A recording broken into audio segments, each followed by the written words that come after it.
अग्नि महापुराण 122वां अध्याय। कालगणना पंचांग मान साधन। अग्निदेव कहते हैं, मुने, अब मैं वर्षों के समुदाय स्वरूप काल का वर्णन कर रहा हूं और उस काल को समझने के लिए मैं गणित बतला रहा हूं।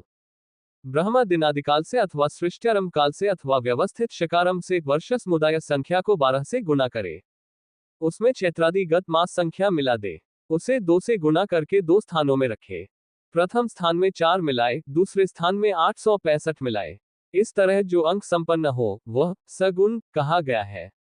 उसे 3 स्थानों में रखे, उसमें बीच वाले को 8 से गुणा करके फिर 4 से गुणित करे।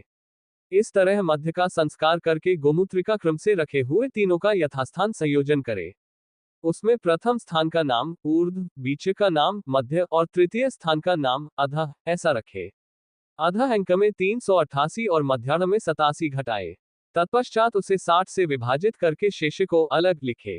फिर लब्धि को आगे वाले अंक में मिलाकर 60 से विभाजित करे। इस प्रकार 3 स्थानों में स्थापित अंकोन्मेन से प्रथम स्थान के अंक में 7 से भाग देने पर शेष बची हुई 26 संख्या के अनुसार रवि आदि वार निकलते हैं। शेष 2 स्थानों का अंक तिथि का ध्रुवा होता है। सगुण को 2 से गुणा करे, उसमें 3 घटाए, उसके नीचे सगुण को लिखकर उसमें 30 जोड़े। फिर भी 6, 12, 8 इन पलों को भी क्रम से तीनों स्थानों में मिला दे।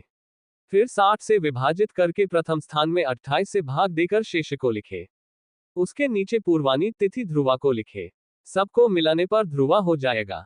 फिर भी उसी सगुण को अर्ध करे, उसमें 3 घटा दे, 2 से गुणा करे, मध्य को एकादश से गुणा करे, नीचे में 1 मिलाए, द्वितीय स्थान में 39 से भाग देकर लब्धि को प्रथम स्थान में घटाए, उसी का नाम मध्य है।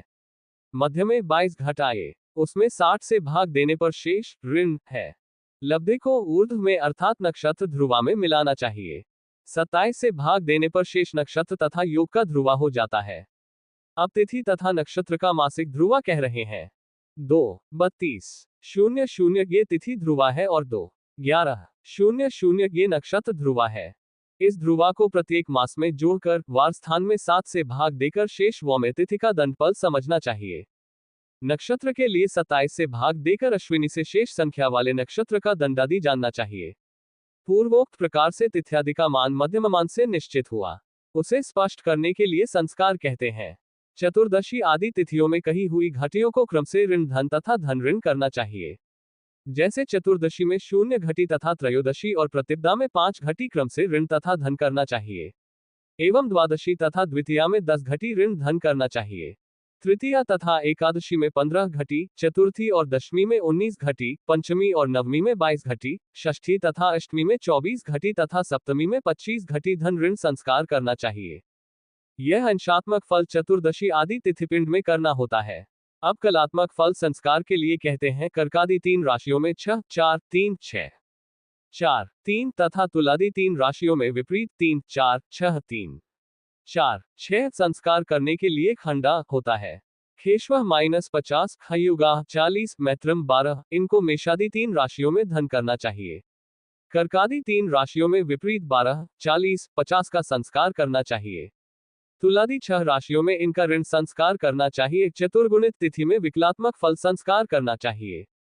गत तथा अश्य खंडाओं के अंतर से कला को गुणित करे, 60 से भाग दे। लब्धि को प्रथमोच्चार में ऋण फल रहने पर भी धन करे और धन रहने पर भी धन ही करे। द्वितीयोच्चारित वर्ग रहने पर विपरीत करना चाहिए। तिथि को द्विगुणित करे, उसका छठा भाग उसमें घटाए। सूर्य संस्कार के विपरीत तिथि दंड को मिलाए। ऋण फल को घटाने पर स्पष्ट तिथि का दंडादिमान होता है। यदि ऋण फल नहीं घटे तो उसमें 60 मिलाकर संस्कार करना चाहिए। यदि फल ही 60 से अधिक हो तो उसमें 60 घटाकर शेष का ही संस्कार करना चाहिए। इससे तिथि के साथ साथ नक्षत्र का मान होगा। फिर भी चतुर्गुणित तिथि में तिथि का त्रिभाग मिलाए, उसमें ऋण फल को भी मिलाए। तष्टित करने पर योग का मान होता है। तिथि का मान तो स्पष्ट ही है, अथवा सूर्य चंद्रमा को योग करके भी योग का मान निश्चित आता है। तिथि की संख्या में से 1 घटाकर उसे द्विगुणित करने पर फिर 1 घटाए तो भी चर आदि करण निकलते हैं। कृष्ण पक्ष की चतुर्दशी के परार्थ से शकुनी, चतुर्ंघ्री, चतुष्पद, किंस्तुघ्न और अहि, नाग ये 4 स्थिर करण होते हैं। इस तरह शुक्ल पक्ष की प्रतिपदा तिथि के पूर्वार्ध में किंस्तुघ्न करण होता है। इस प्रकार आदि आग्नेय महापुराण में ज्योतिष शास्त्र के अंतर्गत कालगणना नामक 122वां अध्याय पूरा हुआ।